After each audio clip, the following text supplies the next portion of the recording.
Lai Cikang ni sedap gila dan resepi dia mudah je, so jom kita try. Sediakan gula Melaka, dried longan, dried red dates, gula, white fungus, kembang semangkuk dan juga getah anggur. 3 bahan kering ni korang kena rendam dia dalam air panas, iaitu kembang semangkuk, getah anggur dan juga white fungus ni supaya dia kembang dan lebih banyak lagi. Lepas 1 jam macam ni lah rupa dia bila dia dah kembang. So korang boleh letak kat tepi dan kita akan mula untuk buat bancuhan air rebusan Lai Cikang kita. Bila dah mengelegak, korang bolehlah masukkan gula Melaka kita tadi dan korang kacau-kacau dia, masak sampai dia cair. Kemudian korang bolehlah masukkan longan kering kita dan juga red dates kering ni dan korang campur sekali dengan gula secukup rasa lah, ikut korang nak manis macam mana. Dan yang paling penting sekali, secubit garam untuk bagi dia punya rasa naik dan lebih berlemak lagi. And then lepas tu korang masukkan air lebih kurang 1 liter ke 1.5 liter, ikutlah korang nak dapat banyak mana. Dan korang kacau-kacau, masak dia sampai dia sebati dan sampailah dia mengelegak macam ni. Dan korang bolehlah tutup api dan biarkan dia sejuk dalam suhu bilik.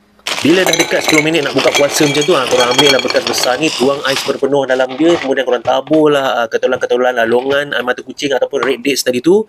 Jangan lupa bahan yang kita dah rendam tadi, white fungus, getah anggur dan juga kembang semangkuk. Dan yang paling penting dan akhir sekali, iaitu air rebusan Lai Cikang kita yang kita dah rebus tadi. Nampak tu, menarik kan? Dan sebelum korang nak serve tu, korang kacau-kacau, godek dia sampai dia sebati macam ni. Nampak tu, ya Allah, freshnya. So inilah dia, air Lai Cikang simple, siap untuk dihidang. So selamat mencuba.